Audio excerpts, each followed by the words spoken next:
Bismillahirrahmanirrahim. Assalamualaikum warahmatullahi wabarakatuh. Al-Fatihah. A'udzu billahi minasy syaithanir rajim. Bismillahirrahmanirrahim.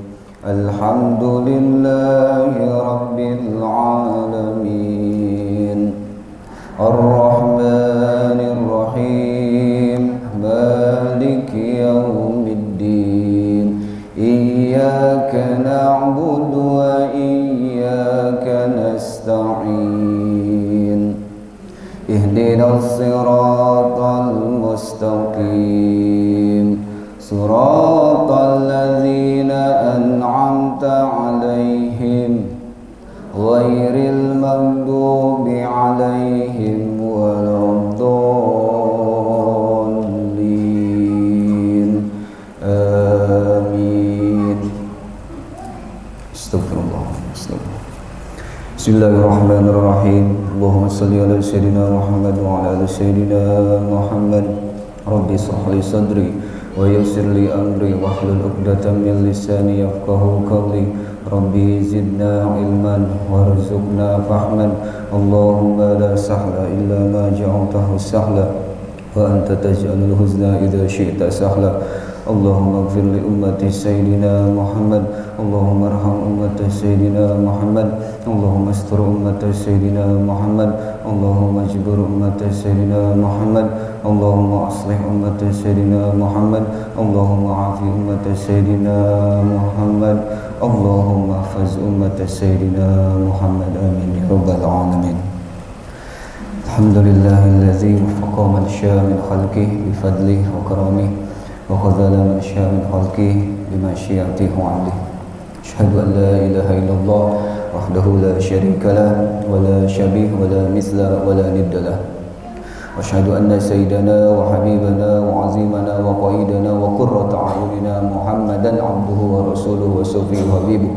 Allahumma shalli wa sallim wa barik ala sayyidina Muhammad ibn Abdullah wa ala alihi wa sahbihi wa man walah wa man tabi'ahum bi ihsanin ila yaumil qiyamah. Amma ba'd. Qala Allah Ta'ala fi kitabihil karim. A'udzu billahi minasy syaithanir rajim.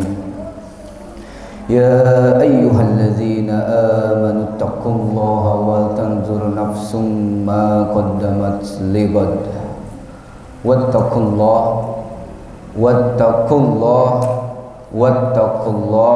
innallaha khabirum bima ta'malun. Shadaqallahul azim. Pertama-tama marilah senantiasa kita memanjatkan puji syukur atas kehadirat Allah Subhanahu wa taala, karena sampai saat ini kita masih diberikan kesehatan, masih diberikan kesempatan, masih diberikan kenikmatan, yang mana tidak ada nikmat yang paling indah selain daripada nikmat iman dan nikmat Islam. Sehingga pada hari ini, pada pagi yang cerah ini, kita masih bisa bersama-sama untuk datang melangkahkan kaki ke tempat yang mulia ini, di majelis yang mulia ini, bersama-sama dengan orang-orang yang insya Allah dimuliakan oleh Allah Subhanahu wa ta'ala. Amin ya rabbal alamin. Salawat dan salam tentunya tak lupa pula marilah senantiasa kita haturkan kepada junjungan kita Nabi besar Muhammad sallallahu alaihi wasallam beserta para keluarganya, para sahabatnya, dan tentunya umatnya hingga akhir zaman yang insya Allah mudah-mudahan termasuk kita di dalamnya. Amin ya rabbal alamin. Dan saya berdoa mudah-mudahan perkumpulan ini, majelis ini menjadi perkumpulan yang berkah. Amin. Amin atuh Amin. Di sini masih amin Bu kalau berdoa Bu. Soalnya di luar sana udah nggak pakai amin Bu doanya. Jadi diganti pakai kobul ini nama. Ya, jadi diganti nggak pakai amin. Dan takut sama kata amin tuh, takut ada tuh di luar sana ya. Saya mah takut kebawa ke sholat. Kita kan kalau sholat setelah Fatihah amin. Ini kan kalau di luar sana tuh ada yang takut, gimana coba itu? ghairil maghdubi alaihim waladdallin. Qabul. Bahaya itu. Ya. Tasyahudnya juga nggak gini kan, mereka nanti takutnya kieu. Bahaya kan. Jadi di sini alhamdulillah masih pakai amin ya. Alhamdulillah, bersyukur ya. Alhamdulillah, mudah-mudahan jadi perkumpulan yang berkah. Syukur-syukur dari wasilah majelis ini kita bisa sama-sama pergi ke Mekah. Amin. Berkeliling-keliling Ka'bah sambil baca talbiyah dan wukuf di Arafah. Syukur-syukur dari wasilah majelis ini kita bisa ziarah ke makam Nabi di Madinah. Amin. Syukur-syukur pulang dari sini rezeki kita bertambah-tambah. Amin. Syukur-syukur bisa beli sawah. Syukur-syukur bisa beli tanah. Syukur-syukur bisa punya mobil mewah. Syukur-syukur bisa bangun rumah yang megah. Syukur-syukur kalau ada yang belum nikah. Ayah ada bu? Alhamdulillah semuanya sudah nikah ya. Alhamdulillah. Memang kita patut bersyukur bu, karena hadirnya kita di sini itu semata-mata atas izin Allah. Tidak mungkin kalau bukan atas izin Allah. Ada yang memang bertetangga dengan masjid, tapi hesek ke masjid nabu, seur bu situ. Sanes di dia, bukan di sini insya Allah. Di sini mah insya Allah sama, nah enggak ya bu ya. Jadi ada yang memang bertetangga dengan masjid tapi susah. Kapan dia mulai ke masjid? Kalau udah meninggal bu. Itu kalau karpet masjid bisa ngomong tuh, disindir tuh. Ketika datang di sini, srek ditaruh di depan. Mamang, kamana wae itu kata si karpet masjid teh. Giliran masih hidup nggak pernah ke masjid, giliran udah meninggal baru ke masjid. Orang berdiri sholatnya dia tiduran paling depan lagi. Nah kita cukup bersyukur hari ini bisa sama-sama ya. Mungkin ada beberapa orang tua kita, teman-teman kita, rekan-rekan kita yang berhalangan, tapi kita bersyukur diberikan waktu, diberikan kesempatan, karena memang kemuliaan majelis itu luar biasa. Baginda Nabi Muhammad SAW pernah menasehati Ibnu Mas'ud. Kata Nabi, ya Ibnu Mas'ud, wahai Ibnu Mas'ud, julusuka sa'atan fi majlisil ilmi. Dudukmu walaupun sesaat di majelis ilmu, entah itu pagi, tidak peduli itu siang, sore ataupun malam, la tamasu qalaman wala taktubu harfan. Walaupun kamu tidak menyentuh pena dan tidak menulis satu huruf pun, ya. Kayak seperti ini nih ya bu ya. Itu masih jauh lebih baik ya. Masih jauh lebih baik dibandingkan apa kata Nabi? Dibandingkan kamu memerdekakan 1000 budak tuh ya, luar biasa tuh. Khairul laka min idki alfi raqabah. Masih lebih baik dibandingkan kita atau kamu memerdekakan 1000 budak. Kemudian Nabi melanjutkan, kata Nabi, wa nadharuka ila wajhil alim. Pandanganmu kepada orang-orang yang alim, pandanganmu kepada guru-gurumu yang mengajar, para kiaimu yang mengajar, para ustadzmu yang mengajar, itu jauh lebih baik. Khairul laka min alfi farosh. Jauh lebih baik dibandingkan 1000 kuda tasaddaqta biha fi sabilillah, yang engkau sedekahkan di jalan Allah. Pernah bu sedekah 1000 kuda? Satu kuda teh nama miliaran bu, dikali 1000 sama dengan loba. Nah, itu ya. Itu kemuliaan, walaupun hanya memandang saja. Guru-guru kita yang mengajar di majelis-majelis ilmu dipandang oleh kita dengan pandangan mahabbah, pandangan cinta, pandangan takzim, pandangan penuh penghormatan, jauh lebih baik daripada itu. Kemudian Nabi melanjutkan, wassalamuka alal alim. Ucapan salammu kepada orang-orang alim itu lebih baik daripada beribadah 1000 tahun. Kira-kira nyampe bu umur kita bu 1000 tahun. Nah, ini hadir duduk di sini, datang ke sini, itu kita mendapatkan kemuliaan itu. Alhamdulillah bu, luar biasa itu. Patut bersyukur kita, harus bersyukur kita mendapatkan kemuliaan itu, luar biasa. Memang ibu-ibu sekalian, saya ini punya kebiasaan ketika ditunjuk atau diberikan tugas untuk berbicara, selalu saya awali dengan beristighfar. Pertama, karena takut hadirnya saya ini sama sekali tidak memberikan kebermanfaatan sedikit pun. Yang kedua, takut kalau apa yang saya ucapkan ini bukan sesuatu yang saya lakukan. Berarti kalau begitu saya termasuk pribadi yang munafik. Yang ketiga, takut kalau apa yang keluar dari lisan ini bukan datang dari Allah dan Rasulnya, melainkan datang hanya semata-mata dari nafsu. Makanya selalu saya awali dengan beristighfar, astagfirullah, astagfirullah, seraya memohon ampun, dan kita mohon petunjuk. Jangan sampai salah ucap, jangan sampai apa yang datang dari lisan ini bukan datang dari Allah dan Rasulnya. Kemudian tadi saya lanjutkan, saya kebiasaan membiasakan diri membaca doa husnul khotimah. Doa husnul khotimah tadi yang saya baca, Allahumma ighfir li ummati sayyidina Muhammad, Allahumma arham ummati sayyidina Muhammad, Allahumma astur ummati sayyidina Muhammad.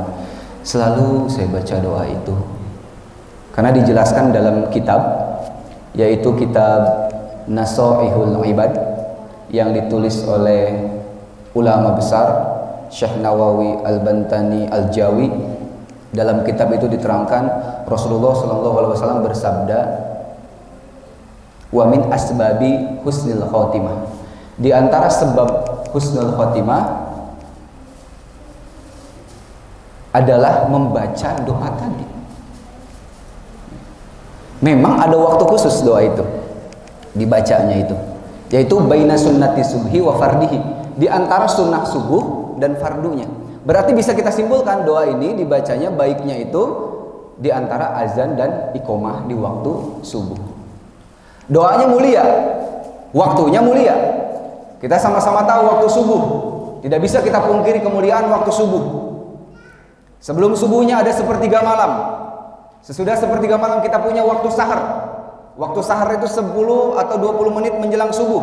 Kemudian waktu subuhnya ada salat sunnah subuhnya, yang mana khairul laka min, lebih baik daripada dunia dan seisinya.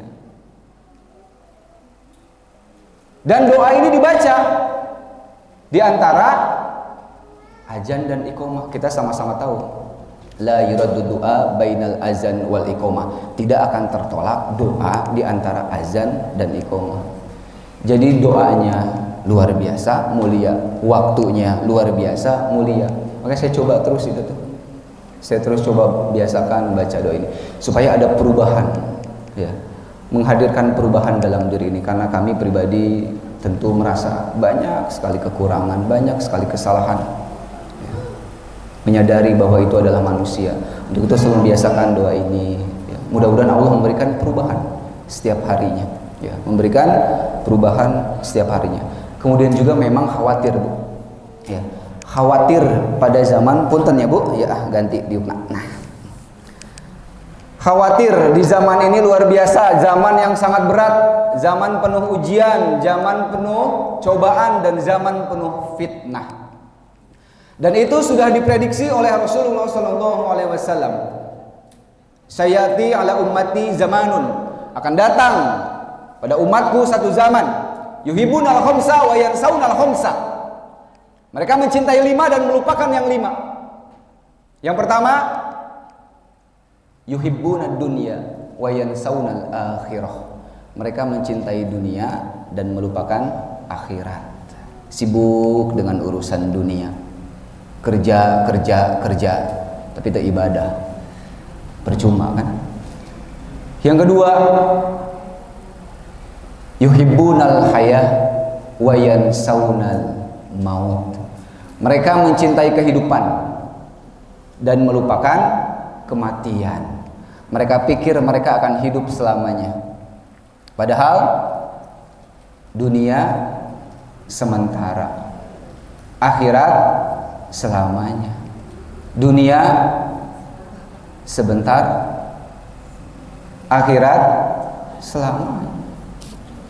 Nah itu, mereka lupa bahwa hidup mereka itu tidak akan selamanya. Karena hidup hanya sebentar dan kematian terus mengejar. Kemudian yang ketiga, yuhibbunal qusur wa yansawunal kubur. Mereka mencintai gedung-gedung tinggi, sibuk bangun rumah-rumah megah, sibuk membangun rumah-rumah dengan pagar-pagar yang tinggi. Sama tetangga tidak kenal, tidak pernah bersosialisasi. Mereka lupa pada rumah akhir mereka yang kurang lebih tidak lebih besar daripada ukuran 2 kali 2 meter. Yang keempat, kata Nabi, yuhibbunal mal wa yansawnal hisab. Mereka mencintai harta dan melupakan hisabnya. Sibuk mencari harta. Mereka nggak peduli mau itu cara yang baik, mau itu cara yang buruk, mereka lakukan. Dan mereka lupa bahwa mereka akan dihisab, bahwa usaha yang mereka dapatkan akan dihisab oleh Allah Subhanahu wa taala. Lupa mereka dengan itu. Kemudian terakhir, yuhibbunal khalqa wa yansawunal khaliq. Mereka mencintai makhluk sehingga mereka melupakan khaliqnya, melupakan Robnya. Dan atas dasar itu mereka lalai, hatinya menjadi keras sehingga lupa pada penciptanya, pada Robnya. Atas alasan itulah saya selalu membiasakan baca doa ini. Takut, khawatir di zaman sekarang itu luar biasa banyaknya orang-orang yang bunuh diri kemarin-kemarin ini luar biasa sekali ya. Kita lihat di berita-berita anak-anak sekolah, orang tua pun. Jadi khawatir dengan zaman ini, khawatir sekali, luar biasa bahayanya. Untuk itu selalu kita berdoa pada Allah, tolong lindungi kami, lindungi keluarga kami, tolonglah umat Nabi Muhammad ini. Kalau ada yang kurang, tolong dilengkapi. Kalau ada yang bolong, tolong ditambah. Tolong sayangi umat Nabi Muhammad. Berdoa kita sama Allah, berdoa kita sama Allah. Mudah-mudahan kita selalu istiqomah ya. Hadir di majelis ini pun itu punya keutamaan luar biasa. Malaikat datang hadir berkeliling mendengarkan setiap doa.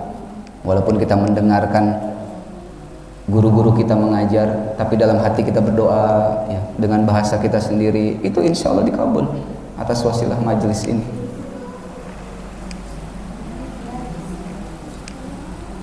Jadi bersyukur kita bisa ada di sini. Alhamdulillah. Sebelum saya melanjutkan, tadinya pengen berkenalan, tapi tadi sudah disampaikan oleh Ibu MC ya. Jadi masih perlu kenalan, Bu? Tentu ya. Jadi saya memang tadi betul yang diucapkan betul 100% valid. Nama saya Ariski Puji Akbar. Saya seorang pengajar di SD Insan Kamil Al-Ihya Bogor. Saya pengajar pendidikan agama Islam dan budi pekerti dan juga mengajar tahsin Quran. Biasanya mengajar kelas atas, namun 3 tahun belakangan ini dipindah tugaskan ke kelas bawah, ngajar anak-anak kelas 2. Jadi pawang barudak, Bu, gitu. Keterusan sampai sekarang, gitu ya. Padahal awalnya hanya menggantikan saja waktu itu, tapi keterusan sampai sekarang. Biasa dipanggil sama anak-anak Pak Rizky. Ya, Pak Rizky. Saya lebih nyaman dipanggil Pak gitu daripada Ustadz gitu ya. Pak Rizky gitu, karena kebiasaan mendengar anak-anak panggil. Kalau ibu-ibu punya TikTok, Bu, punya Bu TikTok? Ya Allah punya.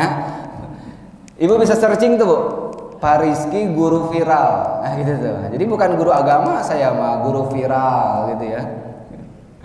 Dulu ketika kemunculan medsos itu, TikTok, saya pernah melarang anak-anak saya untuk punya TikTok karena isinya meresahkan, Bu. Isinya apa? Joget-joget depan kamera, sama kayak nonteng karena tank top, make nonteh celana hot pants, terus si lato-lato nanti kemana-mana gitu. Saya resah melihat itu karena isinya hanya itu saja dan anak-anak punya di HP-nya. Maka pada saat itu saya berkata pada anak-anak saya yang HP-nya ada TikToknya, Pak Rizky sumpahin HP-na hancur, HP-na leungit, HP-nya rusak. Kenapa? Karena resah. Di sekolah mereka nurut, alhamdulillah. Nyampe di rumah main TikTok jeung emak, nah ada sarwawe jeung bohong. Artinya apa? Ternyata anak-anak zaman sekarang itu nggak bisa dilarang, Bu. Makin dilarang, wah makin berontak gitu ya, makin badung gitu ya. Dan saya berpikir, ini gimana caranya? Ini anak-anak nggak bisa dilarang nih. Oke, akhirnya apa? Buatlah perlawanan. Seperti apa perlawanannya? Buat juga akun TikToknya, tapi isinya berbeda. Gak mungkin dong aku joget-joget pakai tank top, ya kan? Beda isinya, gitu. Konten-konten dakwah, belajar yang menarik di kelas seperti apa, itu saya buat, gitu. Lalu pertanyaan datang, Pak, Bapak kan guru, ngapain sih punya TikTok? Cerdas lah pertanyaan, bagus, ya. Jadi memang tujuan saya tadi, anak-anak lari ke konten. Soalnya kan anak-anak kan luar biasa ya. TK udah punya HP, Bu. TK udah punya HP. Aralus di HP orang meleh, ya. Oh, punya tab, punya iPod. Oh, pokoknya kita dah ya, merek-merek terkenal lah. Dan isinya kan kalau tidak diawasi itu berbahaya, ya. Nah, apa tujuan saya buat itu? Supaya anak-anak punya tempat di medsos. Ayo datanglah ke rumah saya gitu.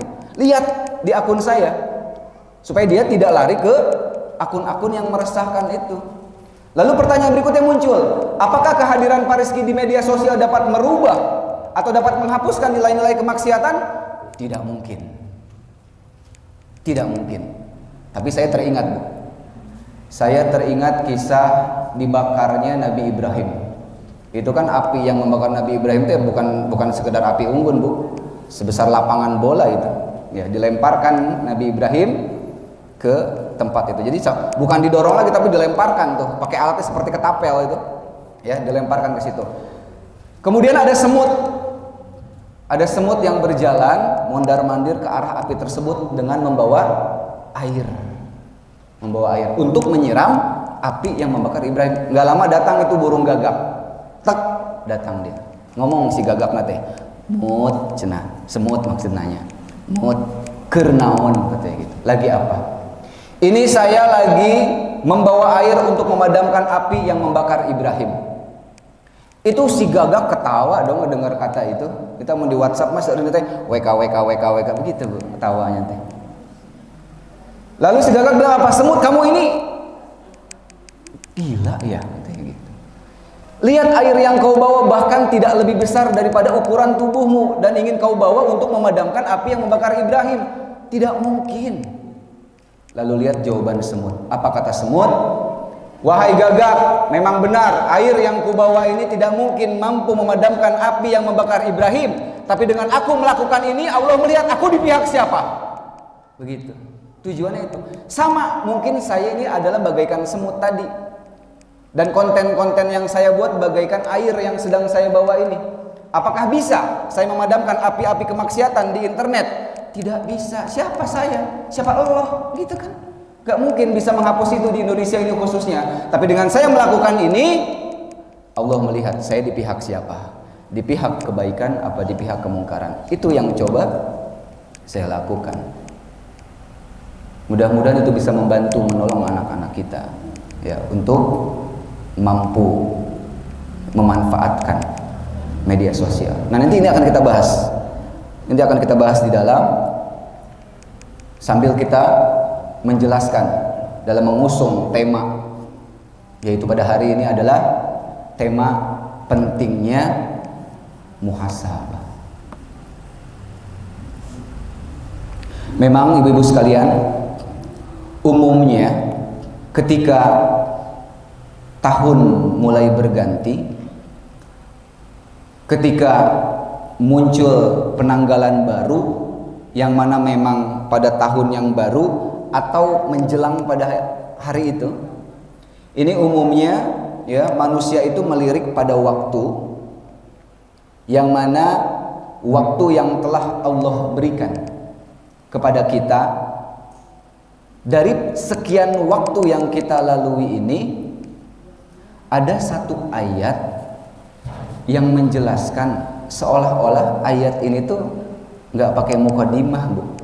Seolah-olah ayat ini tuh tidak memakai basa-basi, tapi langsung menghujam pada batin sanubari orang-orang yang beriman.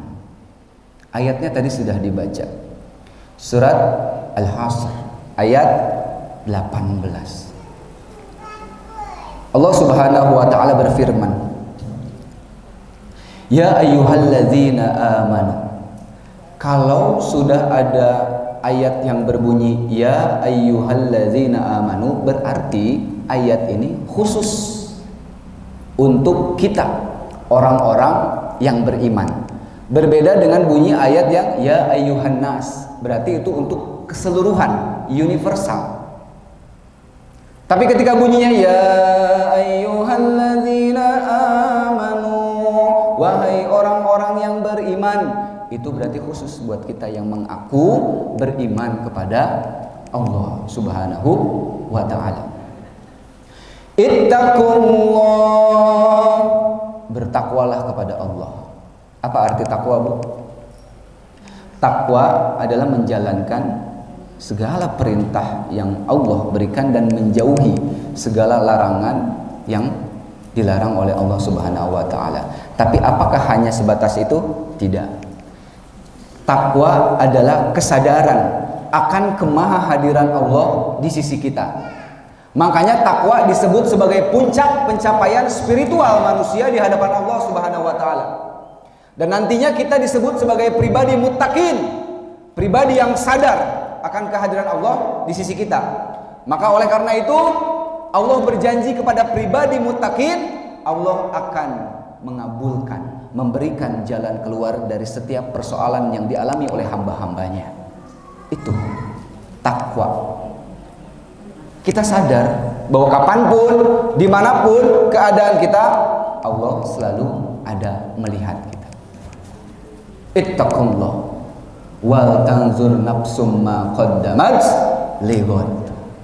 Hendaknya kita semua melihat, mempersiapkan apa yang bisa kita lakukan untuk lighad, hari esok. Dalam kajian-kajian tafsir selalu disampaikan bahwa para ulama sepakat mengartikan kata lighad itu adalah yaumil qiyamah, hari kiamat. Lighad. Lalu kenapa ayatnya tidak berbunyi wa tanzur nafsum ma qaddamat liyaumil qiyamah?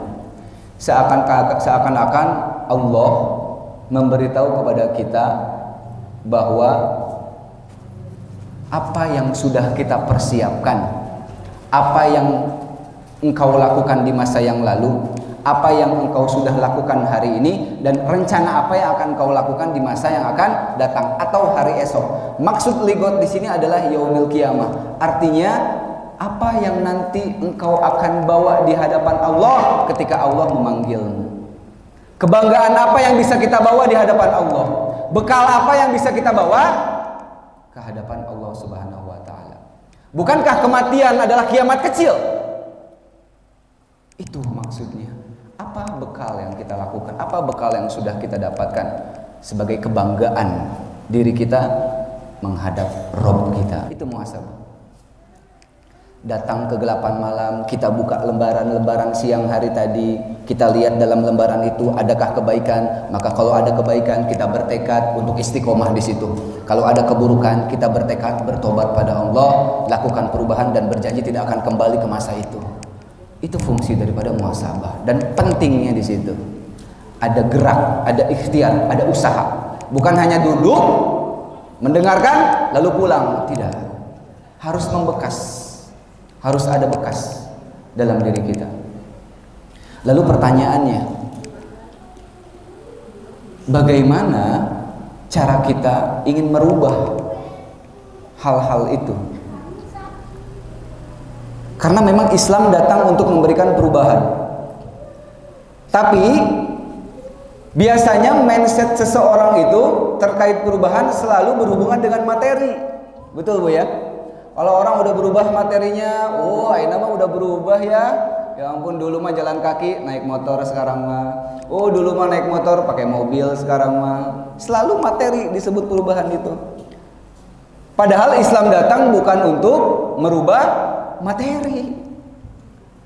Tapi Islam datang untuk mempercepat dan memberikan keberkahan dalam tujuan berkehidupan, kan begitu? Bukan semata-mata materi. Nah, kita harus punya tujuan dan kebermanfaatan dalam hidup, dalam bersosialisasi, dalam bermasyarakat. Nabi mengajarkan ada 4 cara kita melakukan kebermanfaatan. Yang pertama melalui jabatan. Jangan nanggung Bu jadi presiden. Nah, ya. Kalau kita udah jadi presiden, kita mampu mengeluarkan kebijakan-kebijakan yang positif sesuai dengan tuntunan agama. Jadi jangan nanggung. Ketua RT misalnya, ketua majelis taklim misalnya, ketua DKM, pimpinan. Itu. Dicontohkan oleh sahabat-sahabat Nabi. Umar bin Khattab. Dicontohkan, ada pada bagian itu yang mengambil, ya, pimpinan. Kemudian yang kedua melalui harta. Melalui harta. Kita sama-sama tahu sahabat Nabi, ya, Utsman bin Affan, beliau masuk ke arah itu, ya, masuk ke arah itu. Melalui hartanya ia berdakwah.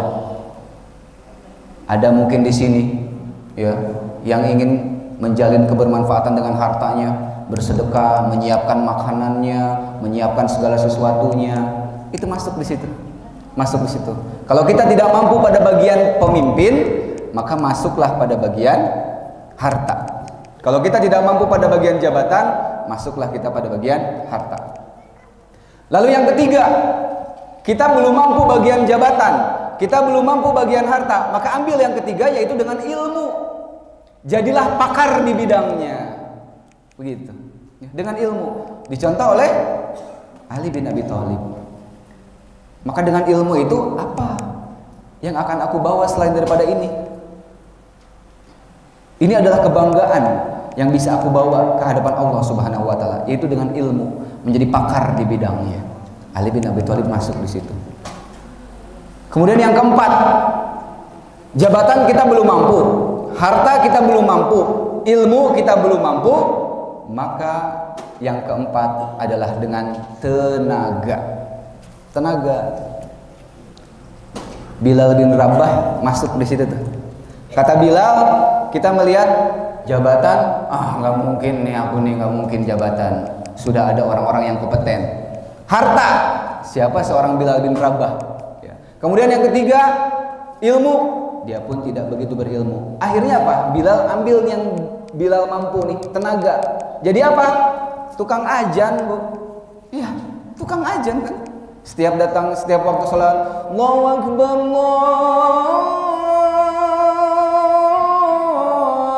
Allahu Akbar, ajan. Ya. Rasul mendengar. Ya. Kata Rasul, lihat Bilal, bahkan terompahnya saja sudah aku dengar di surga. Tuh, gara-gara tukang ajan, sendalnya aja udah ada di surga. Berarti kalau sendal kita di surga, kitanya di surga nggak? Atuh, kan begitu. Otomatis gitu. Udah ada di surga gitu. Bilal ajan, Rasul komen, iya kan? Para sahabat like, gitu, suka, ya. Dan kita sekarang, mereka share itu semua, kita subscribe, non Tangerang subrek, nah sampai sekarang, ya kan? Itu kisah itu, jadikan contoh itu di sini. Jabatan, harta, ilmu, tenaga, itu gunakan itu, ya, dalam forum ini, ya, yang lebih kecil ini, ya, lakukan itu. Karena memang sebenarnya empat sahabat Rasul ini mewakili kita semua. Dalam kelompok itu harus ada yang dituakan, harus ada kesepuhannya, harus ada pimpinan. Yang kedua harus ada orang-orang yang berharta, yang ikhlas dia mau membantu. Yang ketiga ada orang-orang yang pakar di bidangnya, agar kita bisa berdiskusi, menentukan satu-satu strategi. Dan yang keempat ada yang bagian tenaga, dan itu jangan dikecilkan itu orang-orang seperti itu. Mereka manfaatnya luar biasa. Coba kalau nggak ada orang yang masuk di tenaga, mulai itu nggak gotong-gotong iya, mulai itu masang-masang mic, bener Bu? Jadi semuanya ada fungsinya, ya, masuklah di situ dalam kebermanfaatan itu luar biasa. Nah, hadir kita di sini tahu akhirnya, oh seperti itu, ya, untuk menggapai nilai-nilai kebermanfaatan itu. Lalu bagaimana cara kita mulai? Saya mengajak ibu-ibu, ini kita masuk pada poin penting ya Bu. Saya mengajak untuk ibu-ibu kembali membuka Quran Bu. Ya. Karena banyak sekarang zaman ini justru orang-orang Islam ini meninggalkan Quran. Quran itu cuma ditaruh di laci sampai berdebu, dibuka mantu. Ngaku ya Bu. Ngebul berdebu. Ditiup tak gitu tah, yang dibaca teh Allahu Akbar, ya. Enggak dibaca itu, ditaruh doang, jadi hiasan doang gitu. Nah, saya ingin mengajak ibu-ibu ini dalam momentum muhasabah ini, ya, berpikir, merenungi apa yang sudah kita lakukan di masa yang lalu, di hari yang lalu, dan melakukan apa yang kita lakukan hari dan merencanakan apa yang kita lakukan hari esok. Saya ingin kembali ibu-ibu membuka Quran, membaca Quran, buka juz 30 aja Bu. Ya. Kita jangan dulu bicara juz 1, juz 2. Kita jangan dulu bicara surat Al-Baqarah. Bukan tidak boleh, tapi jangan dulu bicara itulah, ya. Kita masuk ke juz 30 dulu aja. Yang mana sering dibacakan juga oleh anak-anak, ya. Sering dipelajari juga oleh anak. Nantinya jadi bahan diskusi tuh untuk anak-anak juga gitu, ya. Makanya kita masuk ke juz 30 tuh. Ibu bisa buka, saya mencatat 8 surat yang ingin saya sampaikan di juz 30 ini. Karena ternyata di juz 30 ini banyak juga nasihat-nasihat yang bisa kita terapkan dan kita aplikasikan dalam kehidupan dan kita diskusikan bersama anak-anak. Karena anak-anak insya Allah hafal nih. Karena yang biasanya kita pelajari itu kan juz 30 supaya bisa dipakai sholat, ya, supaya bisa belajar. Tapi kadang-kadang hanya baca saja, tidak memperhatikan arti dan maknanya. Itu coba dilihat, dibuka, tadaburi Quran itu. Itu kalau kita baca Bu, dari surat An-Nas sampai surat An-Naba, 37 surat itu isinya daging semua Bu. Ya iyalah, dari Allah langsung. Dan bisa kita terapkan, bisa kita sampaikan ke anak-anak kita. Ya, kita bisa mulai momentum perubahan itu dari mulai surat Al-Asr. An-Nasr, maaf, surat An-Nasr. Tahu Bu surat An-Nasr? Idza jaa nasrullahi wal fath. Idza jaa. Jangan salah tuh, ya. Jangan ijaja, jangan, ya. Zal. Ujung lidah, jadi kita jadi belajar tahsin nih ya sekalian ya. Ujung lidah di belakang gigi seri atas. Beda dengan jim, beda. Ya, jubaj. Beda kan? Zubaj. Itu dia, ya. Surat An-Nasr ibu bisa lihat di ayat ketiga. Di ayat ketiga bisa ibu lihat surat An-Nasr. Fasabbih bihamdi rabbika wastaghfir innahu kana tawwaba. Inilah start yang bisa kita lakukan ketika kita ingin melakukan perubahan-perubahan dalam hidup kita. Apa yang harus kita lakukan? Bertasbihlah, pujilah Tuhanmu dan mohonlah ampun kepadanya. Artinya bertobat dulu Bu. Bertobat, niat ingin berubah, mohon ampun sama Allah dan tidak mengulangi apa-apa yang dulu mungkin mohon maaf mungkin pernah kita lakukan keburukan-keburukan di masa lalu. Ya. Ayat 3-nya. Itu dia, bertobat tuh. Kenapa harus begitu? Nanti kita lihat di surat berikutnya. Ya, di surat berikutnya. Kenapa kita harus bertobat? Kita masuk pada surat berikutnya yaitu surat Al-Ma'un. Masuk pada surat Al-Ma'un, kita bisa pelajari ayat itu. Ini kan surat-surat yang dihafal oleh anak-anak kita Bu ya. Insya Allah anak-anak kita hafal. An-Nasr tadi. Sekarang Al-Ma'un. Ara'aital ladzi yukadzibu biddin. Apa Bu artinya di situ? Tahukah kamu siapa itu orang-orang yang mendustakan agama? Kenapa kita harus bertobat dulu? Jangan-jangan kita termasuk dalam golongan itu. Siapa golongan itu?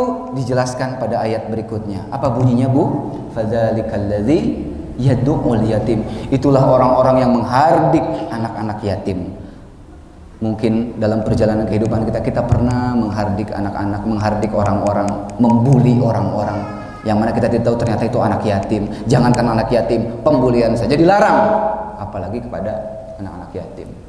Kemudian ayat berikutnya kita baca wala yahuddu ala ta'amil miskin, dan mereka-mereka yang tidak menganjurkan memberi makan orang miskin. Jangankan ngasih, nganjurin aja enggak. Ku pelit-pelit nah ya. Ngasih aja, jangankan ngasih, menganjurkan, nyuruh itu sampai tidak mau gitu. Itu hati-hati itu pada pribadi-pribadi itu. Kemudian ayat berikutnya fawailul lil musallin. Ini menarik, Bu. Celakalah orang-orang yang sholat. Sholat aja bisa celaka. Komodein ute sholat gitu. Fawailul lil musallin. Celakalah orang-orang yang sholat. Kok bisa? Ayat berikutnya dong baca. Ya, dijelaskan di situ. Alladzina hum an sholatihim sahun. Mereka yang lalai dalam sholatnya. Ini hati-hati nih. Ya, nunda-nunda waktu. Teteh udah sholat belum? Nah, kita biasa anak begitu ya. Teteh udah sholat belum? Iya mah 5 menit lagi. Tuh coba 5 menit lagi. Itu kan mengundur-undur waktu ya kan? Gitu. Itu kasih tahu tuh, masuk di sini kita tuh peran orang tua tuh kepada anaknya. Kasih tahu. Tapi sebelum kita ngasih tahu, kita dulu. Ya, begitu. Jangan kita ngasih tahu ibunya nggak sholat gitu ya. Ayo bapaknya gitu. Teteh sholat belum? Gitu. Belum. Bapaknya nggak rokok. Gitu. Itu kan bahaya juga ya. Jadi, harus ada teladan. Mulai dari kita dulu, baru kita bisa menasihati anak, karena anak itu melihat teladan juga, ya, melihat teladan juga gitu. Nah, itu dia. Jadi bahaya itu, ya, hati-hati. Ayat berikutnya, alladzina hum yura'un. Mereka adalah yang berbuat riya, yang suka pamer. Hati-hati itu. Flexing bahasa nama. Waduh, flexing gitu ya. Itu bahaya tuh. Tapi hati-hati juga kita memahami riya ya, Bu. Nanti kita akan bahas di dalam hati-hati juga kita memahami riya, ya. Kemudian ayat berikutnya apa bacanya, Bu? Wayam naunal maun, dan enggan memberi bantuan, ya. Yang kikir. Dan para mufasir menjelaskan bahwa orang-orang yang tidak mau berzakat nih. Ayat ini menjelaskan orang-orang yang tidak mau berzakat, begitu. Saking ku meditna begitu, ya, tidak mau berzakat. Nah, ketika kita tahu dalam diri kita mungkin saja ada bagian-bagian ini, maka kita bertobat. Setelah bertobat, berjanji, lalu berusaha untuk berbuat baik. Jadi hati-hati, ya. Hati-hati, mungkin sebelumnya kita ini suka doyan mengumpat, doyan gosip, ya. Itu kan dijelaskan tuh pada surat berikutnya, Al-Humazah, wailul likulli humazatil lumazah. Celaka orang-orang yang suka ngumpat, orang-orang yang suka mencela. Itu hati-hati. Hati-hati di situ. Disindir oleh Allah, celaka. Barangkali mungkin kita ada pada bagiannya itu. Ya, 3 surat kita dapat tuh yang bisa kita sampaikan ke anak-anak kita. An-Nasr, Al-Maun, Al-Humazah. Berikutnya masuk di atasnya itu posisinya surat Al-Asr atau Wal Asri. Ya, masuk di situ. Kita lihat surat Wal Asri atau surat Al-Asr ini. Wal Asr, demi masa. Innal insana lafi khusr. Sesungguhnya manusia itu benar-benar dalam kerugian. Kita tuh emang benar-benar rugi, Bu. Dalam kerugian. Illa, kecuali. Apa itu? Allazina amanu. Kecuali mereka yang beriman. Wa amilus sholihat. Mereka yang berbuat baik, beramal soleh. Kemudian watawasau bil haq watawasau bis sabr. Mereka yang saling memberikan nasihat dalam kebaikan dan kesabaran. Artinya di sini masuk dakwah nih, ya. Masuklah di sini dakwah. Bertobatnya sudah. Memohon ampunnya sudah. Ya. Belajar kita, kemudian masuklah di sini untuk ranah dakwah. Jadi dakwah itu memang kewajiban, Bu. Jangan nunggu kita hafal 30 juz dulu, jangan nunggu kita hafal 1000 hadis dulu. Dakwah itu wajib, perintah kata Rasul, sampaikanlah dariku walau 1 ayat. Di situ kita masuk. Baca Quran, kita habis baca ada ayat yang bagus, share itu di status WhatsApp. Belajar hadis, share itu di WhatsApp, di Instagram. Karena kita nggak pernah tahu di luar sana mungkin ada orang-orang yang hatinya sedang terbuka dan dia baca postingan kita lalu berubahnya benar sampai dia meninggal. Apakah ibu tidak dapat pahalanya? Dapat atuh, ya dapat ibu itu pahalanya. Sebaliknya ibu share postingan negatif, kemudian orang ngikutin, ibu jadi pelopor, dapat nggak dosanya bu? Dapat dosa jariah. Karena kata Nabi, barang siapa yang memprakarsai, yang mempelopori perbuatan baik dalam Islam, maka baginya pahala dan pahala orang-orang yang mengikuti setelahnya. Sebaliknya, barang siapa yang menjadi pelopor keburukan dalam Islam, baginya dosa dan dosa dari orang-orang yang mengikutinya. Hati-hati itu. Itu dijelaskan dalam tafsir Ibnu Katsir pada ayat 18 ini, surat Al-Hasr ini. Masuk di sini ranah dakwah. Pada surat An-Nahl ayat 125. Ud'u ila sabili rabbika bil hikmah wal mau'izatil hasanah. Serulah manusia pada jalan Tuhanmu dengan hikmah, dengan ilmu dan pengajaran yang baik. Surat An-Nahl ayat 125. Jadi dakwah itu ibu nggak mesti harus datang ke masjid, pakai berceramah, pakai jubah, pakai imamah, tidak mesti. Tapi di rumah, anak-anak yang di sekolah bersama sahabat pila, ya, tunjukkan akhlak yang indah, buat tulisan-tulisan yang menggugah, mudah-mudahan itu jadi jalan hidayah. Iya kan bu? Gitu. Jadi bisa di mana aja dakwah, bu. Bisa di mana aja dakwah. Ustadz, tapi saya mah suka dibilang gini, Ustadz. Apa itu mah ria. Oh nah bahaya ya. Saya mah nggak mau takut ria. Aduh gitu bahaya tuh. Ya, hati-hati bu. Takut ria adalah ria itu sendiri. Takut ria adalah ria itu sendiri. Jadi hati-hati ya. Tarkul amal li ajlin nas riyaun. Meninggalkan amal karena manusia itu adalah ria. Jadi kalau kita meninggalkan amal karena takut disebut ria, maka itu sudah ria bu, hati-hati tuh. Tadi tuh ya. Tarkul amal li ajlin nas riyaun. Meninggalkan amal karena manusia adalah ria. Wal amal li ajlin nas syirkun. Beramal karena manusia itu syirik. Nah, sama tuh, hati-hati tuh. Ya, hati-hati. Kita mau posting misalnya. Enggak jadi takut dibilang ria. Ria. Atau ada lagi misalnya, ya, ada orang mau sedekah HP gitu ya. Ini saya mau sedekah HP, mungkin bisa dipakai untuk keperluan. Tapi videoin gitu ya. Videoin, nanti dibuat slow motion gitu pas aku ngasihnya gitu ya.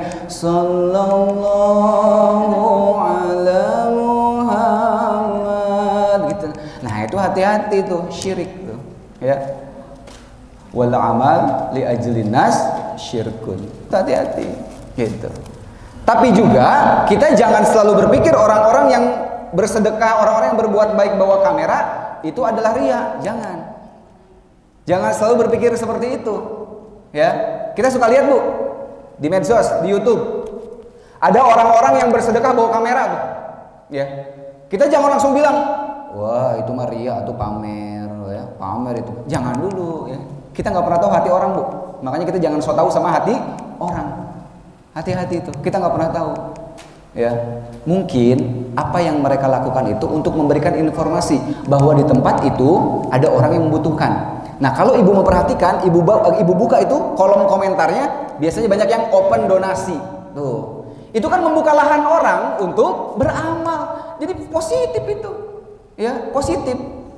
Dalam Quran ini dijelaskan bu, dalam surat Fatir ayat 29. Di situ dijelaskan. Surat Fatir ayat 29. Innal ladzina yatluna kitaballah. Sesungguhnya orang-orang yang membaca kitab Allah, wa aqamus shalah, mendirikan salat, wa anfaqu mimma razaqnahum sirran wa alaniyatan, dan mereka-mereka yang menginfakkan sebagian rezekinya yang Allah karuniakan kepada mereka sirron. Sirron itu diam-diam. Jadi ada orang-orang yang bersedekah diam-diam, orang-orang yang berbuat baik diam-diam. Itu orang-orang yang begitu hebat. Karena mereka tidak mempedulikan pandangan orang. Yang mereka tuju adalah pandangan Allah saja. Itu tuh, sirron. Tapi ternyata boleh juga wa'alaniyatan, yaitu secara terang-terangan. Ya, itu tadi. Ada orang yang bersedekah bawa kamera, ya. Ada yang santunan anak yatim. Itu kan kelihatan orang kan? Wa'alaniyatan itu. Itu menebar manfaat juga. Kita jangan langsung, ria tuh sama sombong. Jangan. Latih hati kita untuk positif. Kalau hati udah positif, pikiran positif, lisan positif, yang keluar positif. Dilatih gitu. Ya, hati-hati gitu. Dua cara itu dijelaskan dalam surat Fatir itu ayat 29. Sirron wa alaniyatan. Boleh berbuat baik dengan sembunyi-sembunyi, boleh juga secara terang-terangan, secara terbuka. Itu boleh, enggak apa-apa. Kita harus meluruskan niat kita. Luruskan niat kita lillah, karena Allah, ya. Jangan sampai tidak atau menyeleweng tuh niatnya itu, ya. Hati-hati. Nah, di situ masuklah dakwah. Surat Wal Asri ini. Ini anak-anak kita juga hafal kan? Kasih tahu ke anak-anak, Bu. Ini kan dibaca terus tiap sekolah ini, tiap bubaran. Jangan hanya baca tapi pahami artinya. Apa perintah dalam ayat itu? Kasih tahu ke anak kita. Kita mengamalkan, kita sampaikan ke anak kita. Surat Al-Asr ini. Ya. Tapi Ustaz, anak saya mah susah dikasih tahunya, ya Allah. Enggak, Bu, gampang. Ibu bilang susah mungkin karena ibu belum tahu, mohon maaf, ibu belum tahu strateginya aja, ya. Ada, Bu, yang punya anak-anak remaja, Bu? Ada ya? Masih usia SD, Bu, ada? Yang sudah dewasa ada? Oke.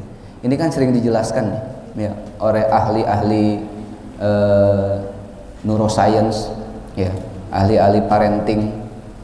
Memang kenapa sih anak susah diajak bicara? Bukan susah, karena memang kita belum paham strateginya. Usia 1 sampai 6 tahun itu, Bu, itu anak mendengarkan apa kata ayah dan ibunya. Pokoknya usia 1 sampai 6 tahun itu kumaha ibu dan kumaha ayah. Pokoknya apa kata ayah, apa kata ibu. Usia 1 sampai 6 tahun. Nggak ada kata siapa-siapa. Nah, di situ kita masuk tuh. Nasihat terus, ya. Nasihat, kemudian juga teladan. Itu dia masuk di situ. Masuk usia sekolah, usia SD 7 tahun sampai berapa tahun, Bu? Kalau SD, Bu? 12 tahun lah ya. Kelas 1 sampai kelas 6. Itu udah mulai ganti tuh. Apa kata guru saya? Begitu. Kita sering dengar gak, Bu, kalau kita lagi nasihat anak, ih mama tapi kata guru aku, nah gitu tuh, ya. Kata guru aku nggak gitu, mah, nah, itu tuh. Jadi kata gurunya, makanya kita harus punya strategi. Kita orang tua kalau punya anak yang masih SD, kita harus bestie sama gurunya, gitu. Kadang-kadang omongan kita nggak didengar, sama gurunya baru dengar. Itu banyak juga, karena saya juga kan guru, saya tahu lah gitu ya. Anak-anak lagi di usia SD, gitu. Ya. Jadi apa kata gurunya tuh di 6 sampai 12 tahun. Masuklah nantinya umur 13 sampai 20 tahun. Remaja ya, 13, SMP, SMA sampai 20 tahun menjelang kuliah, itu berubah lagi tuh. Apa kata teman? Nah, apa kata teman gitu. Makanya kita harus bestie juga sama teman kita tuh. Kalau perlu minta nomornya tuh. Teman-teman anak-anak kita. Kadang-kadang kita nasihatin, enggak, mama kata teman aku. Nah gitu, kata teman aku, cenah. Mamahnya ngomong, mama kan yang ngelahirin kamu. Nggak usah ngomong gitu juga, dia udah tahu gitu ya kan. Udah tahu juga gitu, nggak usah ngomong gitu ya. Nah, kita apa fungsinya? Karena saya dulu pernah begitu, saya mengalami betul ini. Dulu waktu remaja itu teman saya itu punya ayah, selalu mendatangi saya, Riz, tolong ajak si fulan, ajak anak-anak saya untuk ke masjid, begitu. Saya dulu karena belum ngerti, saya ngomong apa dalam hati itu, kipan maneh bapak, nah gitu ya kan. Nah kamu dong nasehatin gitu, karena saya belum ngerti. Ternyata ini ilmunya gitu. Usia-usia segitu apa kata teman, dan saya mengalami itu gitu. Ayahnya sering datang ke saya, tolong ajak anak saya deh gitu, tolong ajak ke masjid anak saya gitu. Ya. Padahal kan dia bapaknya gitu. Ngapain nyuruh ke saya gitu. Ternyata yang usia-usia itu yang lebih didengar dominan itu temannya. Jadi itu strateginya. Kemudian usia berapa lagi? Masuklah 21 35 tahun.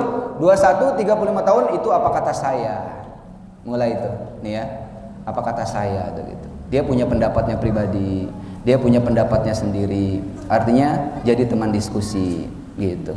Ya, jadikan teman ngobrol, jadikan teman, karena dia sudah terbuka pikirannya, sudah mampu mengeluarkan pendapatnya pribadi. Itu dia. Dan barulah nanti usia 36 ke atas, apa kata Allah? Sudah berserah dia pada Allah, mengerti arti kehidupan. Begitu. Jadi tahapan itu kita lalui, ya. Tahapan itu kita lalui. Itu dia untuk anak-anak kita. Kemudian pada surat Al-Adiyat. Pada surat Al-Adiyat ada 3 ayat yang menarik sekali. Ya, pada surat Al-Adiyat. Terima kasih. Segera. Dalam surat Al-Adiyat ada ayat yang menarik. Dimulai daripada ayat ke-6. Innal insana li rabbihi lakanud wa innahu ala dzalika lasyahid wa innahu lihubbil. Jadi kata Allah, manusia itu ingkar, manusia itu tidak bersyukur kepada Allah Subhanahu wa ta'ala. Dan kita mengakui keingkaran itu, ya. Kita mengakui keingkaran itu, kita tahu kita tuh nggak bersyukur. Itu disindir dalam surat Al-Adiyat. Dan cintanya pada harta itu, waduh, luar biasa. Takutnya kehilangan harta itu luar biasa. Itu disindir dalam surat Al-Adiyat. Begitu. Ya. Nah, jangan sampai kita seperti itu. Walaupun kita tahu, kita mengakui gitu kelemahan kita di situ, dan Allah tahu itu. Ya. Masuklah setelah itu pada surat Al-Zalzalah. Lakukan perubahan-perubahan itu, berbuat baik di sana, karena setiap perbuatan pasti Allah berikan pahalanya. Faman ya'mal mithqala dzarratin khairan yarah. Dan pasti ketika kamu berbuat keburukan, walaupun sekecil apapun, pasti Allah berikan balasannya. Wa may ya'mal mithqala dzarratin syarran yarah. Itu kita ajarkan ke anak kita. Nah, gini loh kalau berbuat baik. Nah, ini loh akibatnya kalau berbuat buruk. Beritahu kepada anak kita. Karena kita pernah ada di usia itu kan. Tapi anak kita belum ada di usia kita. Itu sampaikan pada anak-anak kita untuk itu. Yang nantinya ketika semua itu sudah kita lakukan, itu akan Allah sanjung. Allah akan menyanjung kita di surat Al-Bayyinah. Bisa dibuka surat Al-Bayyinah di ayat ke-7 dan ayat ke-8. Innal ladzina amanu wa 'amilus solihati ulaika hum khairul bariyah. Sesungguhnya innal ladzina amanu, orang-orang yang beriman. Kemudian wa 'amilus solihah, mereka yang berbuat baik. Tadi sudah disampaikan juga di surat Al-Asr. Kemudian ulaika hum khairul bariyah. Khairul bariyah, orang-orang yang begitu adalah orang-orang, ya, yang disanjung oleh Allah sebagai sebaik-baiknya makhluk. Khairul bariyah. Lantas apa balasannya? Dijelaskan pada ayat berikutnya. Jazaohum inda rabbihim jannatu adnin tajri min tahtihal anhar khalidina fiha abada. Radhiyallahu anhum wa radu'an. Dzalika liman khasyya rabbah. Itu nanti orang-orang begitu tuh dikasih balasan sama Allah, surga, namanya surga Aden. Ya, khusus tempatnya di situ. Ini amalnya sudah diperlihatkan, tempatnya sudah diperlihatkan. Ini kan janji Allah nih, pasti ini. Kalau kita begitu, tempatnya di sini, surganya di sini, begitu. Ya, surganya di sini. Dijelaskan itu. Allah Maha melanggar janji. Tidak mungkin Allah pantang melanggar janji. Allah tidak mungkin melanggar janji. Tidak mungkin itu, ya, ya. Hati-hati. Jelas di sini ayatnya, perilakunya ada, balasannya, tempatnya ada. Kenapa bisa begitu? Karena dijelaskan tadi apa di situ? Radhiyallahu anhum wa radu'an. Allah ridho terhadap mereka dan mereka ridho terhadap Allah. Dzalika liman khasyya rabbah. Itulah balasan untuk orang-orang yang takut kepada Allah Subhanahu wa ta'ala. Setelah ini masuklah pada finishnya nanti yang mungkin ingin kita capai, dan ini menjadi impian dan harapan kita, yaitu pada surat Al-Fajr. Pada surat Al-Fajr di ayat terakhirnya itu, dari mulai ayat 27, 28, 29 dan 30. Ya ayyatuhan nafsul mutmainnah, wahai jiwa-jiwa yang tenang, irji'i ila rabbiki radiyatan mardiyah, kembalilah pada Tuhanmu dengan ridho dan diridhoi oleh Allah.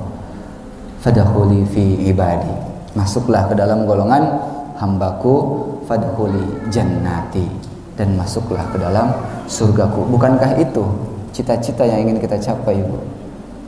Maka itu sampaikan, ya. Kita serap ayat demi ayat yang kita pelajari ini untuk menyongsong perubahan dalam memanfaatkan momentum muhasabah ini.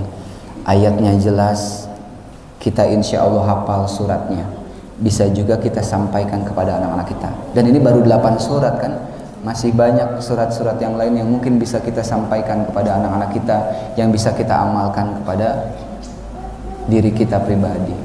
Jadi dimulai di situ, ya, dimulai di situ. Jangan sampai kita tidak melakukan perubahan apapun di akhir tahun ini dan mencoba membuka lembaran baru di tahun yang akan datang, pada tahun Masehi ini. Ayo kita mulai, ya. Saya pribadi mengajak pada diri saya sendiri dan juga mengajak para jamaah sekalian, karena memang diperintahkan oleh Rasul bahwa kun aliman au muta'alliman au mustami'an au muhibban wala takun komisan fatahlik. Kata Nabi, jadilah kamu orang yang alim, ya, orang yang faham agama, faham ilmu agama. Kalaupun tidak mampu, kata Nabi, jadilah kamu orang-orang pembelajar yang belajar agama. Kalaupun tidak mampu, jadilah kamu orang yang mendengar, pendengar ilmu agama. Kalaupun tidak mampu, jadilah kamu pecinta, mencintai para habaib, mencintai para guru, mencintai para kiai, memperhatikan para guru. Janganlah kamu jadi yang kelima, kata Nabi. Siapa itu? Mereka yang tidak ada dan tidak masuk dalam golongan tadi, ya, itu nasihat Nabi dalam hadisnya untuk kita, ya, Bapak Ibu-ibu sekalian. Jadi marilah kita songsong muhasabah kali ini agar kita senantiasa terus berpikir, terus berevaluasi apapun yang sudah kita lakukan di hari yang lalu dan yang kita lakukan pada hari ini, dan tentu yang akan kita lakukan esok hari. Untuk itu, ibu-ibu jamaah sekalian, sebelum saya tutup, saya ingin membacakan doa yang mana saya ingin semua jamaah ibu-ibu di sini juga ikut, ya, mengaminkan doa ini. Doa ini diberikan oleh guru kami Al-Maghfurullah Kiai Haji Muhammad Mufid Mas'ud, pendiri pesantren Sunan Pandanaran, Yogyakarta. Doa ini ditulis oleh beliau sebagai doa untuk menjadi penghafal Quran. Walaupun di dalam doanya menyangkup segala lingkup kehidupan. Nah, saya ingin sebelum saya tutup, marilah sama-sama kita membaca doa ini. Mudah-mudahan melalui wasilah keberkahan daripada majlis ilmu ini, Allah kabulkan doa kita, Allah kabulkan segala hajat kita. Barangkali kalau ada yang sakit, Allah sembuhkan, Allah angkat penyakitnya. Barangkali kalau ada yang belum bisa hadir, insya Allah Allah berikan kesempatan untuk bisa hadir. Allah sehatkan kita semua. Dan juga marilah kita sama-sama memohonkan keikhlasan untuk ibu-ibu untuk mendoakan, membacakan surat Fatihah untuk Umi Syarifah Fadlun binti Fadil bin Yahya, yaitu istri daripada Al-Habib Muhammad Rizik Syihab yang kemarin meninggal. Tadinya saya mau ke sana karena harus mengisi di sini, sudah janji. Insya Allah dimakamkan jam 10 di Megamendung, Markas Syariah. Dibawa dari Petamburan ke Megamendung, insya Allah dimakamkan jam 10, ya. Jadi marilah kita kirimkan doa kita, keikhlasan kita untuk mendoakan, mudah-mudahan Allah menerima iman Islamnya, melapangkan kuburnya dan keluarga yang tinggalkan diberikan ketabahan dan kesabaran.